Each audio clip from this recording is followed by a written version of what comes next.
Where is the next Lord of the Mystery reaction? Why aren't you uploading the reaction? I'm live right now. Check the pinned comments. See the reaction live with us. As soon as the video goes live, we are live. I only have one rule. Don't ask if we've watched it. Sit patiently and enjoy the early access content. Or you can just wait for the YouTube reactions too. Mr. Ellen Historian has made long form content, not short form, huh? This is called Lord of the Mysteries Power System Explained for Beginners. Everything you've missed, ... Let's check it out. Lord of the Mysteries has a power system that looks insanely complex at first glance. But trust me, it is not nearly as complicated as it seems. I think that the power system is... Was it complex in the beginning? It's kind of like, hey, you join like this group that worships some sort of, I don't know, some sort of deity, right? The 7 Orthodox gods. Oh, Nighthawks, they have the Evernight Goddess Church, and these are the pathways.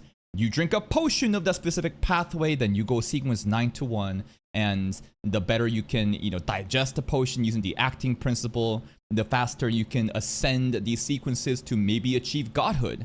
It seems that's kind of it, right? I'm sure there's going to be a lot more complexities and details as we watch more episodes. What I'm realizing is things like seemed simple at first, but now it's getting complex as we watch more episodes. And I think the epics, the details with the epics and the ritualistic stuff and how Climb, the ruler above the Grey Fog, well, he's not really, but basically the old Neil classes have kind of made me realize that, like, damn, I kind of have the Dunning-Kruger or Dunning-Kruger syndrome, or it's basically the idea that you think that you're an expert of something when you're a noob, and the more you learn, the more you realize that you have no idea what you're talking about. It's actually pretty straightforward once you get into it. Simple in design, but incredibly deep in execution. Now this chart behind me that you guys have been looking at, well, I made this over 2 years ago. Damn. And even back then, it was only like halfway done. And at Bro's name is Smart Punch on Reddit. the time, we were still about 1,000 chapters away from the end of book 2. So now it probably covers like... That title, Fresh Corpse, is crazy. Chapter 162, Fresh Corpse. Chapter 160, Pervert. What the hell? End of book 2. So now it probably covers like 1/3 of the entire system. Okay. And before you guys ask, no, I'm absolutely not going back to finish it. That ship has sailed. Anyways, in this video, I'm going to break down the LOTM power system in a way that avoids spoilers for any major plot points or big plot twists. Wow. Hey, I wouldn't say he's learning, but there has been a lot of incidents where people are like, this guy spoils, not anime only friendly, and then drama happens. But hey, I think he does a pretty good job. So there will be nothing that ruins your experience. Everything I explain here is completely safe. Whether you're planning to watch the donghua, read the novel, or check out the manhwa, your enjoyment of Lord of the Mysteries is intact. I've got you covered. Let's go. Okay, so now let's actually get to the video. At the core of Lord of the Mysteries power system lies something called a pathway, also known as the Path of Divine. Each pathway is essentially a progression system, a mystical ladder of power made up of 9 tiers known as sequences. I don't believe that there's only 9 tiers though. I feel like anything that we're being given, the worst thing you can do is just take it as a fact. It's always like, how many times have I watched stuff and they explain us the rules and it turns out, oh, actually, there's an outlier, special stuff, hidden levels, hidden powers that you never knew, and boom. So I don't think it's got to be more than 9 sequences. When someone consumes a potion associated with a specific sequence, they become what's known as a Beyonder, which basically just means someone with supernatural powers, akin to... Wonder why it's called a Beyonder though.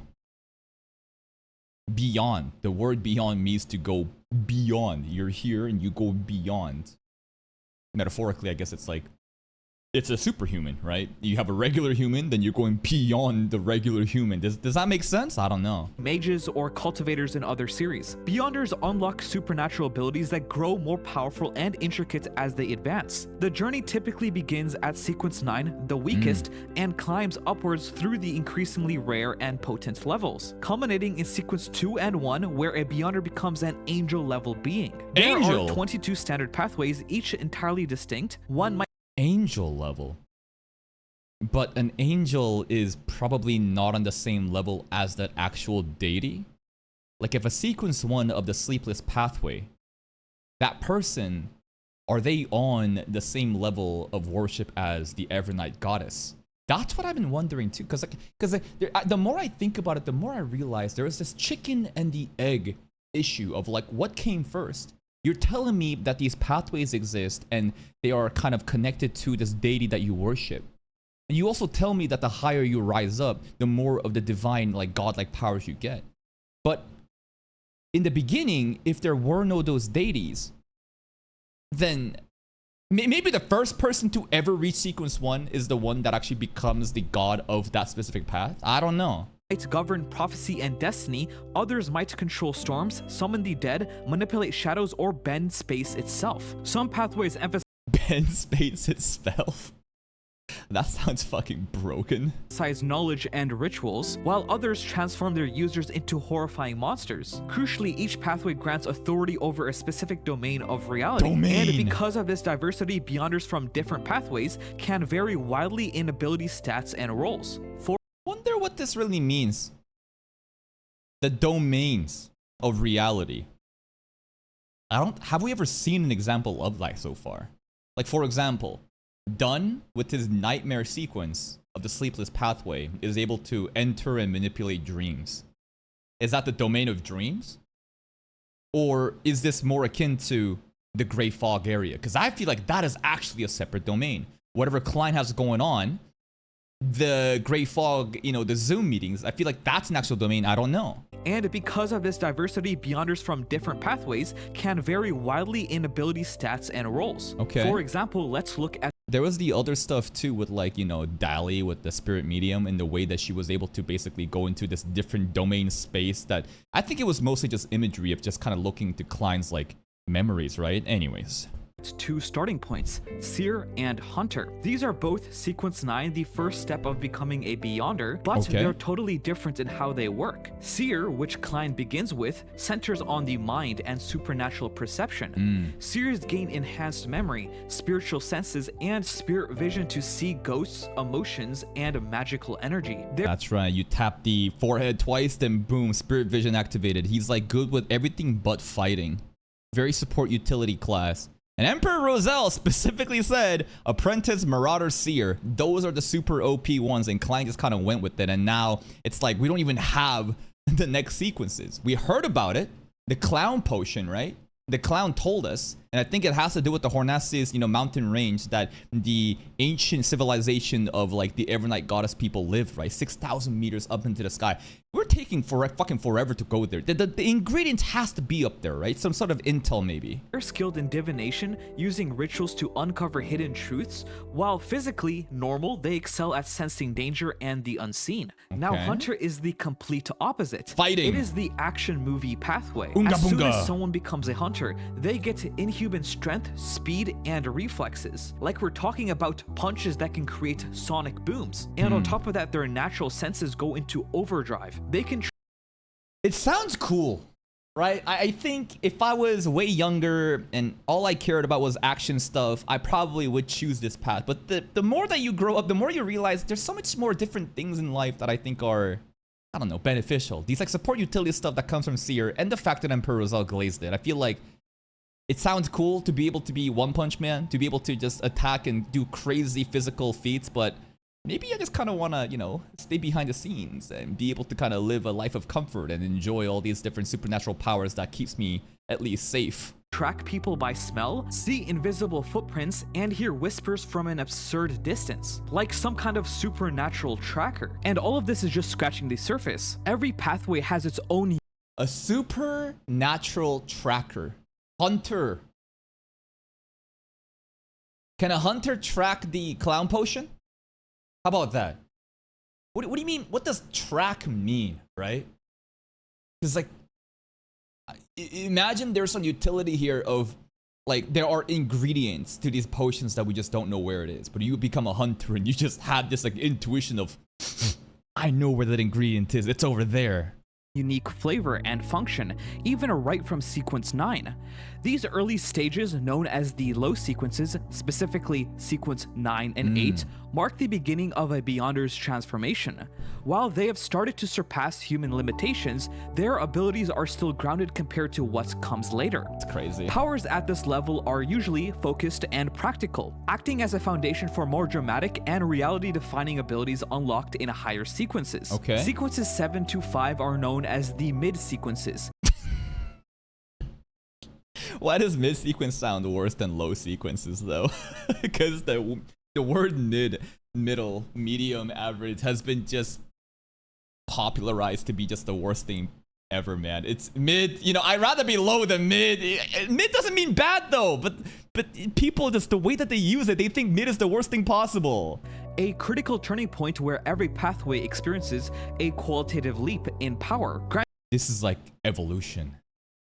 9 to 8, kind of like newbie status, and then like some sort of like RPG, you know, MMORPG, some kind of class game that you play, right? This is like the next stage, the pivot, the turning point, power spike. Granting Beyonders a vast and often terrifying range of abilities. At this stage, some can unleash devastating gravitational waves capable of shattering ships and flattening docks. Others gain gruesome abilities to consume a person's flesh and permanently steal their abilities, leaving the Whoa. Permanently steal abilities? Whoa. Eating the flesh part is ew, but if you really think about it, doesn't this class suddenly become the best thing possible? Because now you can basically just steal everyone's powers. Now there's gotta be a restriction. Maybe there's like a cap of how much, you know, powers that you can steal or how much less potent it becomes. But on the first glance, the ability to steal other people's powers, that just sounds like just God of all. victim powerless. Some can hijack a soul from afar, killing the target and turning them into a puppet under their control. Certain mid-sequence Beyonders can perceive the sins of others and deliver immediate punishment tailored to their crimes. Is that the lawyer one? Maybe judge. I remember seeing like a lawyer or some sort of judge sequence. Others can fire cosmic rays that are said to travel at the speed of light itself. Sheesh, Sequence 4 okay. and 3 are the beginning of I mean, that's the like the what's it called? The fifth epic stuff that we saw right in the beginning, and how apparently like Tengen is fucked up, but they saved it. I don't know. But Klein is using the beam. Maybe he got some laser beam powers, or it's just familiar imagery and has nothing to do with that. that are said to travel at the speed of light itself. Sequence 4 and 3 are the beginning of the high sequences. Okay. Specifically, Also, there's got to be something to be said about how in this world right now, in this current era, most people are just low sequences, right? The highest sequence that we've seen so far, I think, is sequence 7. We haven't even seen 6. I think the cut content, or where did I hear this? But I think it was cut content, but that currently in this like generation after the 4th epic, everyone is kind of like an amateur. That's really interesting because it sounds like in the past, whatever happened during the 4th epic and before, it sounds like motherfuckers were so strong. They were just like on another level. Maybe everyone was aware of the acting principle and were able to kind of like climb the high sequences. And after the 4th epic, that knowledge was wiped out and everyone is just kind of like a noob right now. But it is really interesting how seemingly right now everyone is just kind of struggling. It's like a server reset happened for like a new like a game season, and everyone is just struggling because they have no guides, they have no knowledge. called demigod saints, where Beyonders get immensely strong to a point where conventional means are not enough to stop them because of their crazy abilities. Some of these people are able to birth literal gods, exert minor influence over entire What was that rock edit? Anyways, wait, did you say birth gods? exert minor influence over entire Wait, go back. conventional means are not enough to stop them because of their crazy abilities. Some of these people are able to birth literal gods. What? What do you mean birth gods? Like on the same level as like the Orthodox 7 gods of worship? What about the Aurora Order and the True Creator, the hanged giants that we saw at the end of last episode when Dunn went into the dreams of that Secret Order member? That is supposed to be an organization that is not part of the Orthodox. That's a hidden organization, but they do have some sort of god of worship. So does that mean that someone on this caliber of sequence was able to birth a god and kind of position them into position of worship so that it becomes like a cult? Like, what? Exert minor influence over entire planets, derive power from the motion of stars and star clusters, shoot certain death rays, which will instantly kill. Like we with the power scaling, we going into space right now. We are harnessing the power of the constellation and stars. But that imagery, Klein kind of does that shit too, does he not? The ruler above the gray fog. He has like these red and blue stars that he interacts with, accidentally bumps into a red star, and boom, Audrey and I think Aldrich showed up. There's also this imagery when Klein was drinking the Seer Sequence potion and was told as an advice, think of something that's not part of this world, and he thought about the spacesuit and space and shit like that, but it's kind of fucking crazy. Anyone it touches. Certain demigods can spiritually parasitize your soul. Others wield the power to manipulate matter, trigger nuclear fission at will. A few can summon legendary figures or artifacts from history to fight. Okay, the power scaling is getting retarded now.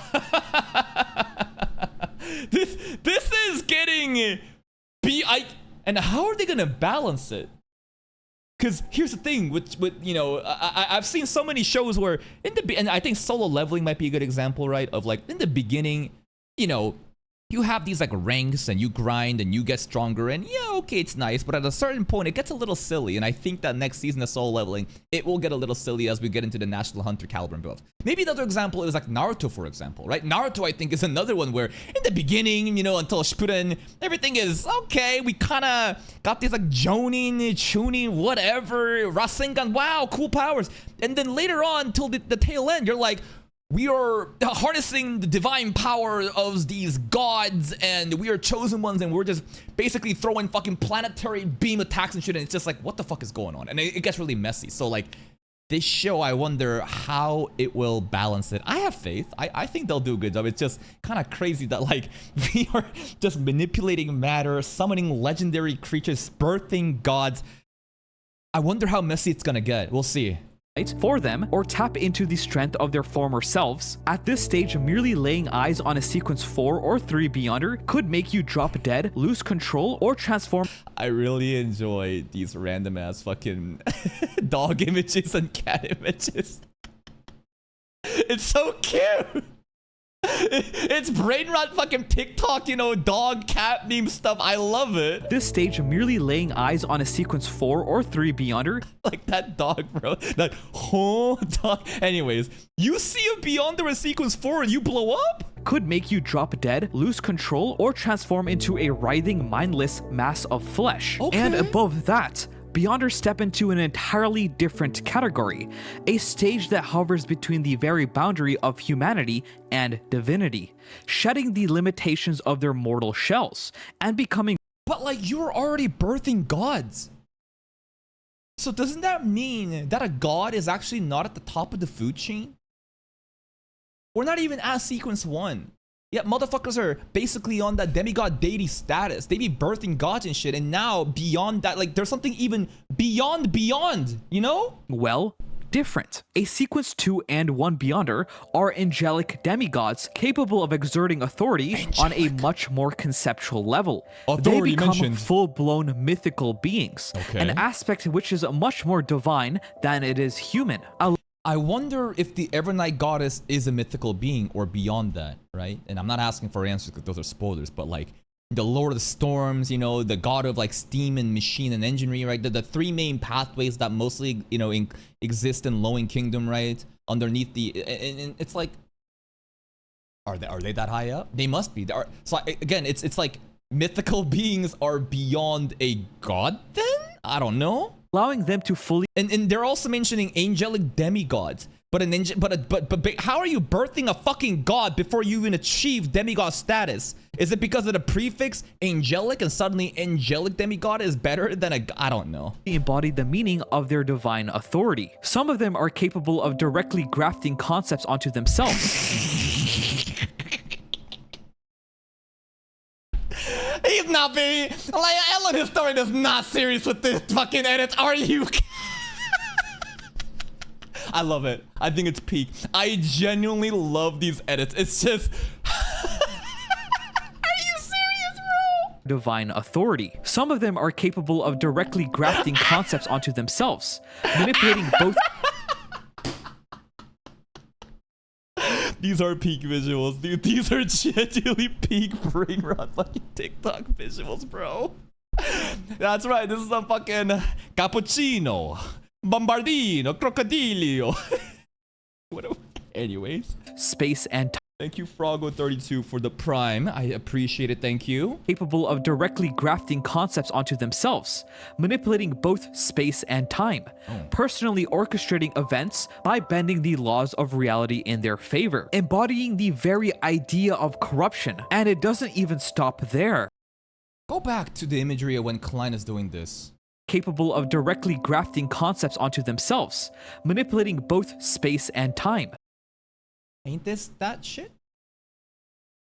And now we have a little bit more details after episode 4 about how Klein, his powers, most likely of the Grey Fog stuff, is from the Aurora Order.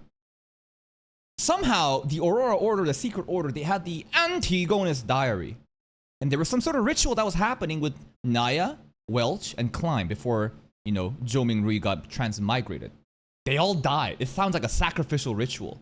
And then there's a specific line mentioned by, you know, the Aurora Order people last episode. It's, "You're alive thanks to the mercy of our god," or something. So I'm assuming some true creator shit. And now I'm thinking the transmigration was basically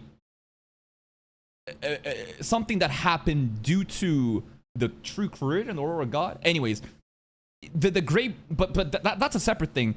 But it's like, again, what sequence, if Klein was a Beyonder before being transmigrated, what sequence could he have been? Because, like, I think I'm being baited into thinking like this, because Ellen Historian's talking about, you know, this, you know, ability to just enact concepts into reality and basically alter space and time. And this Grey Fog stuff, doesn't that seem like altering space and time? So now are you saying that Klein Moretti was a sequence 1 Beyonder before he got transmigrated, and now we're just kind of fucking around with these crazy powers from the past? I don't know. Personally orchestrating events by bending the laws of reality in their favor, embodying the very idea of corruption. And it doesn't even stop there. Order Embodying and corruption. chaos, life and death, lights and darkness, space and time. Sequence 1 and 2 demigods break through the very idea of normalcy, as their authorities and attributes showcase the very might of their divine nature. Okay. A characteristic which puts them at the very pinnacle of the power system.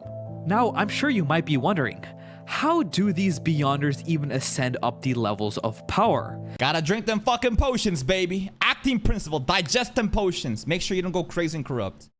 Man, these powers are fucking crazy, though. The power scaling genuinely at that, like, angelic demigod level. I mean, even sequence 7 of what Dunn is doing is insane. The nightmare powers, like, that already seemed godlike in itself, and I realized this is just the tip of the iceberg. The stuff that is to come is gonna be crazy, and again, I just wonder how well they're gonna balance this power system. And how do they move from one sequence to the other? Well, the answer to this question lies in the acting method, as it is as fundamental to the What is bro doing? He lame brick, baby. That's what he's doing. Beyonder stability and advancement as the very potions which grant them their abilities in the first place. The acting method is a significant principle which stipulates the Beyonder to act according to the sequence name in order to fully digest the potion and avoid the risk of losing control. That's right. The sequence itself, what it is. We are a seer. So Klein joined a divination club, and acting as a fortune teller is acting method. You are role-playing the role of that sequence, and the better you do it, the better that you will digest the powers of the potion, and you will basically just be safe to ascend. And it'll be faster too, or else you have to wait 3 years. Let's once again take the name of Klein's sequence 9 potion, Seer, as an example. Applying the acting method to this simply means that he would be expected to act accordingly to the principles of a diviner, fully right. adjusting himself to the role, while maintaining a certain level of individuality. Likewise, Leonard's sequence 8, Midnight Poet, Does he just be writing poems? Does he have to just like... But he needs to write poems at midnight. There's no other time because he's a midnight poem, not an afternoon poet. Would see him having to act in the romantic disposition of a poet, writing and composing poems. Do you think that like there's a stereotype of poets being gay? And Leonard is acting zesty in order to embody the stereotype of a poet who is sometimes gay? I think we're onto something, guys.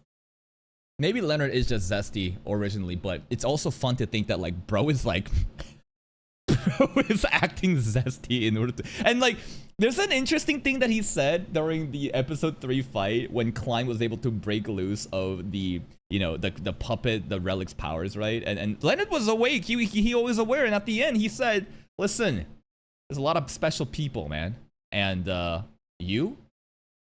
Me too. I'm special too, bro. And I don't really know what he meant by that, but maybe he's saying he knows the acting method too. And if that is the case, then the whole acting zesty shit would be so funny. Which stir up the feelings and emotions of the receiver, which he ironically is shown not to be very good at. As long as a Beyonder is able to correct Go back. What is he not good at? and composing poems, which stir up the feelings and emotions of the receiver. He sucks at writing poems, got it. Which he ironically is shown not to be very good at. Okay. As long as a Beyonder is able to correctly identify the core meaning behind a sequence's official name, they will then be able to draft up the principles that directly applies to it, thus aiding them in efficiently going along with the stipulated acting method.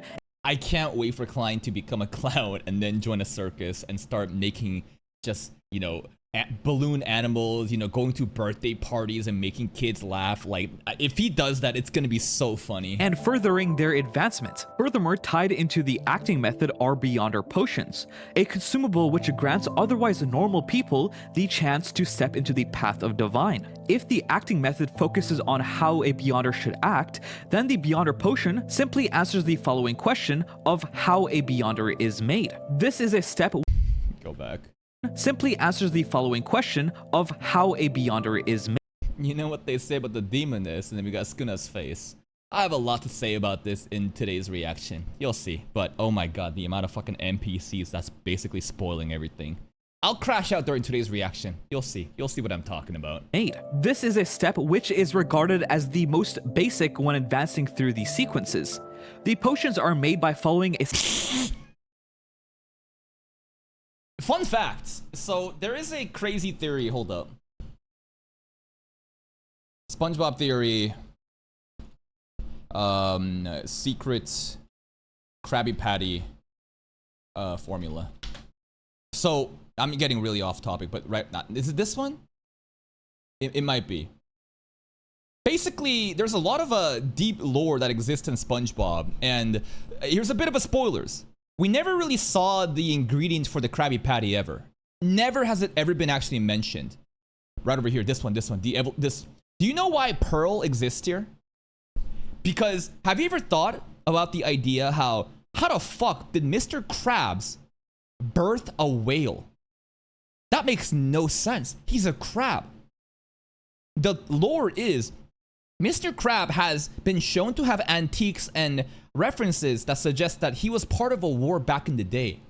And Pearl is basically a child that he took during the war after encountering a ginormous whale.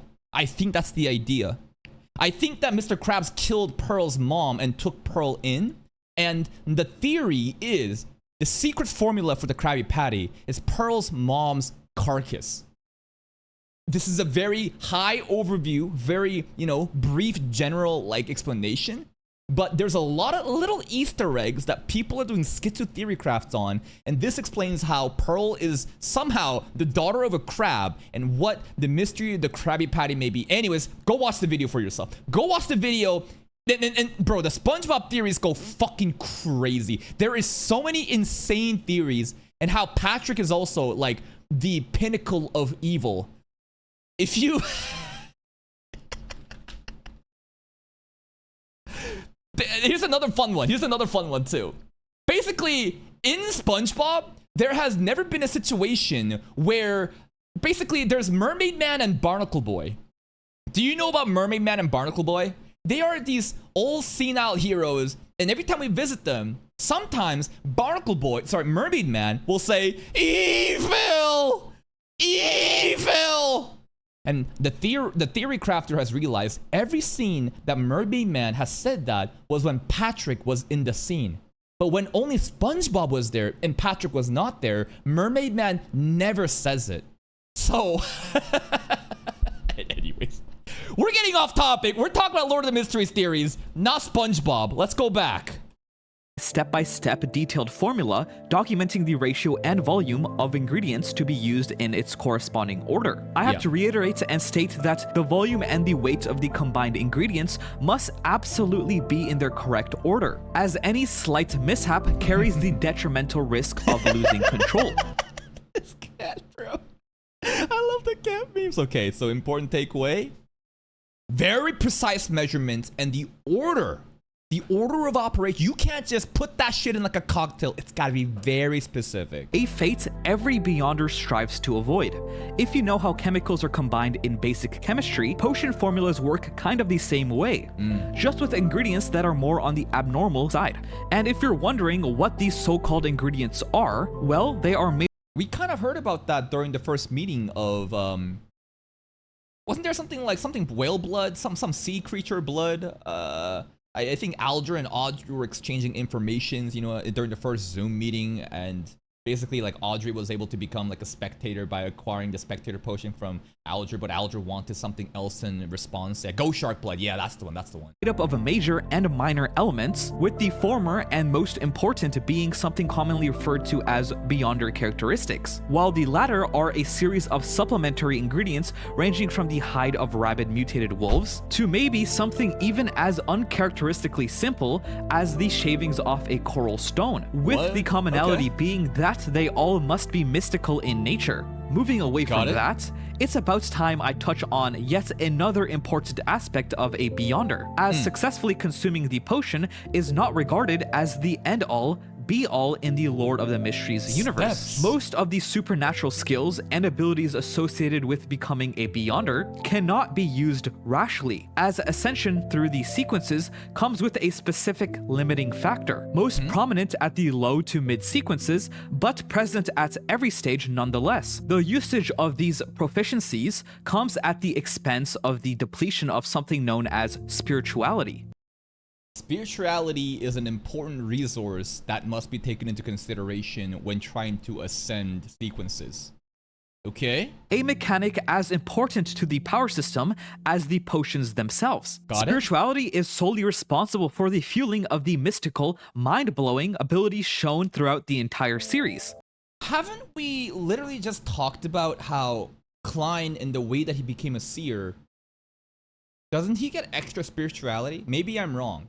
But I remember Mystery Prior and other, you know, sequences that is more has to do with rituals and supernatural shit like that, assessing it. Do you default have more spirituality compared to, let's say, a hunter?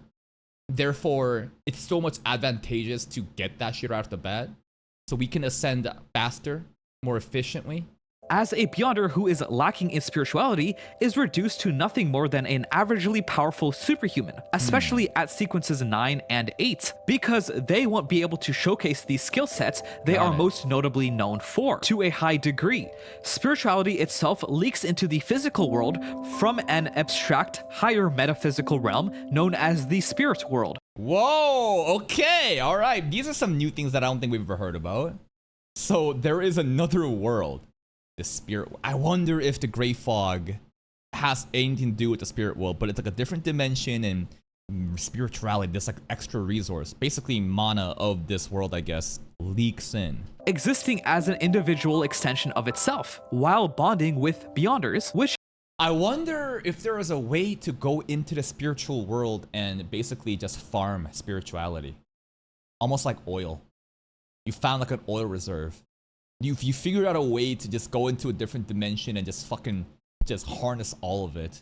explains why it houses such vastly arcane properties, capable of stimulating the otherworldly changes brought about by the consumption of a potion. It cannot be seen or interacted with by regular mundane means, as the only way to directly connect to spirituality is for the subject to either have supernatural properties themselves, or to go through a third-party medium capable of aiding them in forging the connection. This third-party medium may come in the form of an object with a mystical history and background, or in some cases a beyonder, one who aids others in communicating with spirituality on their behalf. Spirituality exists. So basically, if you have shitty just spirituality, an object or some actual person can help us kind of like offset that. In almost every aspect of life within the universe, while also being an integral factor to becoming a beyonder. Okay. Now, what happens if you're a beyonder whose path specializes in one type of domain, but you want to use abilities that are completely different?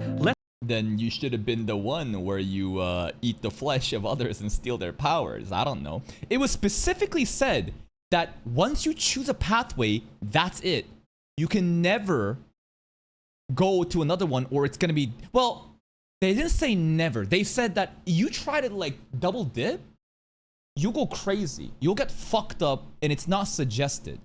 Let's say a beyonder of the spectator pathway, for example. This pathway is well known for its observational and intellectual capabilities. But I wish that he used Susie there instead of Audrey. I hope Susie goes really far. I hope Susie reaches angelic demigod stat. Imagine a golden retriever reaching, but that's kind of scary. No. Well, because like, would you want an animal to have those kind of powers? But then I thought about it and I realized it's a golden retriever. A golden retriever, all it knows is just happiness. Its desire to just, you know, appreciate its owner. It's so wholesome. It's the most wholesome dog ever. But I think it'd be really funny if like the higher Susie ascends, the more intellect that she gets, to the point where she becomes like a sentient person. To the extent maybe she... Well, imagine Susie becomes like Frieza. Imagine Susie realizes that these humans are just insects. They're monkeys. And Susie calls the humanity and basically has like dog supremacy. And Susie becomes like the... No, that's evil, no. But what if this beyonder wants to acquire more direct and offensive skills, similar in nature to, let's say, the Hunter or the Twilight Giant pathways? How would he or she go about it? Since most beyonder paths aren't good at everything like a few rare ones, people naturally... There are a few ones, though, that are good at everything, huh? Look for other ways to gain power, like using beyonder weapons and sealed artifacts. Beyonder weapons? I don't think we've had that yet, right?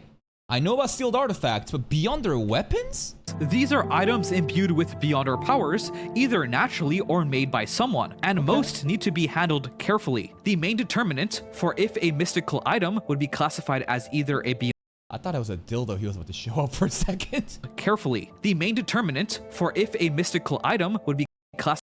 No, that is a dildo! No, that's a feather. No, that penis head is a bit too small. I thought these are... No, this is a feather. This is the feather that we always see, you know, the writing. Classified as either a beyonder weapon or a sealed artifact lies in its inherent stability, as the more dangerous an item is, the more urgent the need for sealing and safe management. Now, there's a lot more details about how sealed artifacts and beyonder items are made, but explaining it would get into major story points. Oh, the sleeping cards are like a beyonder weapon? Okay. Points that new fans of the anime don't need to worry about yet. Everything that I've explained... Why did you do Leonard dirty there? He did fall down for no reason. Story points that new fans of the anime don't need to worry about yet. Everything that I've explained so far in this video are the basics of the sequence and potion power system in Lord of the Mysteries, without going too deep into the details. I hope this helped clear up some of the confusion from the limited info in the Donghua and gave you a better idea of what to expect as the story goes on. So if you enjoyed this video, let me know by leaving a like, and don't forget to subscribe for more. I want to subscribe to this channel, but I'm just always so scared about like getting spoiled whenever like, you know, he makes other shorts and videos like that. That's why I haven't subscribed to him, even though I really appreciate his content. More content like this. Thanks for watching, and I'll see you guys all in the next video. And that's pretty much it. this is a very nice breakdown of, you know, the things that have happened so far in the Donghua, as well as a little bit more, you know, insights to things that maybe we weren't even aware of watching it, right? I think the most important takeaway for me personally is the spirituality. There is this like other like resource that exists that also derives from the spirit realm, and that basically will just kind of, the more you have it, the better you can be as a Beyonder. Anything else that I didn't know? Well, I guess like the descriptions of different sequences, the different partitions, right? Of like low, mid, high, whatever. And it's kind of crazy that like motherfuckers are birthing gods, bro. Like angelic demigods, and just basically the ability to just like warp reality and manifest your own concepts and shit like that. It is wild, man. Anything else? I wish that he kind of would hint at, you know, talking about this part. But I think this is kind of spoiler territory, right? What did he say here? Specializes in one type of domain, but you want to use abilities that are completely different. Yeah. Let's say a Beyonder of the Spectator pathway for... Then basically you have to use like, you know, the Beyonder powers or separate relics, right? So because those items are basically imbued with Beyonder powers, so that it kind of helps you.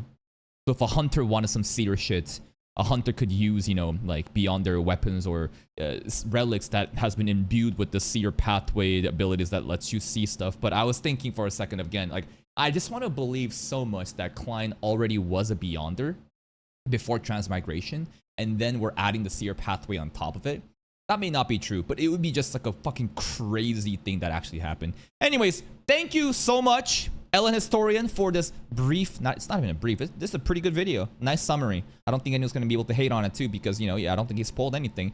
Give the video a like. Boom, boom, boom. Go check his out. And remember, subscribe to his channel, and be wary about the spoilers, potentially. See you next time.